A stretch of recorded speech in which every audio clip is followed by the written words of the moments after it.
UP की सियासत में यूजीसी अब सिर्फ शिक्षा से जुड़ा मुद्दा नहीं रह गया, बल्कि ये सीधे 2027 की राजनीतिक लड़ाई का बड़ा हथियार बनता जा रहा है। जिस मुद्दे पर सरकार ये मानकर चल रही थी कि विरोध कुछ दिन में शांत हो जाएगा, लेकिन अब इसी विवाद में मायावती, अखिलेश यादव, चंद्रशेखर आजाद और कांग्रेस समेत पूरे विपक्ष ने हल्ला बोल दिया है, जिसने सरकार के माथे पर चिंता की लकीरें बढ़ा दी है।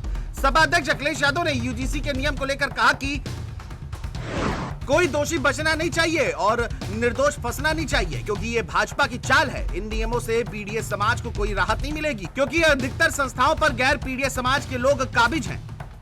और इसी को लेकर के सपा अध्यक्ष अखिलेश यादव खुलकर मैदान में उतर आए हैं। अखिलेश का ये बयान ऐसे समय पर आया है जब छात्र सड़कों पर हैं और सरकार पहले से दबाव में दिख रही है। बता दें कि इस बीच लखनऊ विश्वविद्यालय के बाद जो तस्वीरें सामने आई, उसने सरकार की चिंता और बढ़ा दी है। सबसे दिलचस्प बात ये रही कि इस विरोध में सिर्फ सवर्ण समाज ही नहीं, बल्कि दलित और ओबीसी छात्र भी खुलकर सामने आए।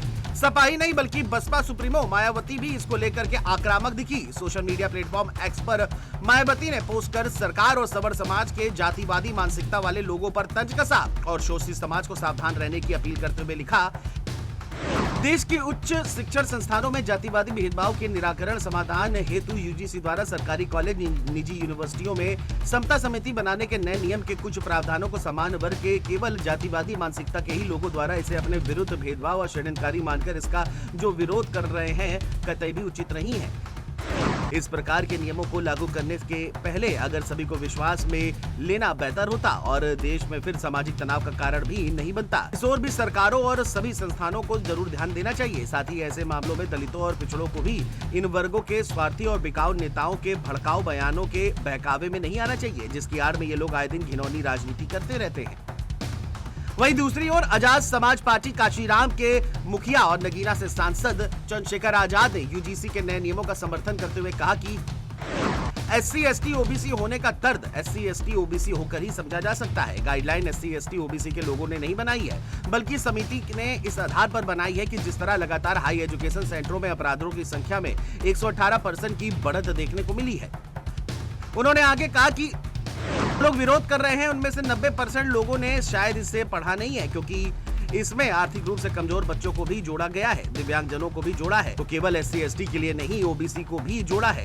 जब ईडब्ल्यूएस यानी कि आर्थिक रूप से कमजोर वर्गों को जोड़ दिया गया है, जिसमें सारे ही सामान्य जाति के बच्चे हैं, ये अलग आर्थिक रूप से कमजोर वर्ग है जिसमें एससी एसटी ओबीसी नहीं है, तो इसमें किसी को क्या दिक्कत है। हालांकि कांग्रेस का इस मामले पर दो तरफा रुख देखने को मिला। कांग्रेस के राष्ट्रीय महासचिव जितेंद्र सिंह अलवर ने इसका विरोध करते हुए सोशल मीडिया प्लेटफॉर्म एक्स पर लिखा कि धर्म, जाति, जेंडर, बैकग्राउंड के आधार पर होने वाला भेदभाव एजुकेशनल इंस्टीट्यूट, यूनिवर्सिटी, कॉलेज के साथ ही किसी भी सभ्य समाज में स्वीकार नहीं है। यूजीसी द्वारा लागू किए गए नियम स्टूडेंट को आपस में बांटने, एक दूसरे का विरोधी बनाने का प्रयास नजर आता है। यूजीसी की नई गाइडलाइन केंद्र सरकार की उस मंशा को उजागर करती है जो स्टूडेंट्स को टारगेट करने, उन्हें भटकाने के साथ ही शिक्षा विरोधी है और हमारे एजुकेशनल इंस्टीट्यूट को खत्म करना चाहती है। दूसरी ओर कांग्रेस के छात्र संगठन एनएसयूआई ने इसका समर्थन किया। एनएसयूआई के अध्यक्ष वरुण चौधरी ने सोशल मीडिया पर कहा कि एनएसयूआई यूजीसी द्वारा जारी जाति आधारित भेदभाव पर पहल का स्वागत करती है। हालांकि हमारे कुछ सुझाव और सवाल हैं, ताकि प्रस्तावित समिति केवल कागजी औपचारिकता बनकर न रह जाए। इस समिति में एससी एसटी और ओबीसी समुदायों से आने वाले छात्रों का अनिवार्य प्रतिनिधित्व होना चाहिए। साथ ही एससी एसटी और ओबीसी पृष्ठभूमि के शिक्षकों और सेवारत या फिर सेवानिवृत्त न्यायाधीशों को भी शामिल किया जाना आवश्यक है।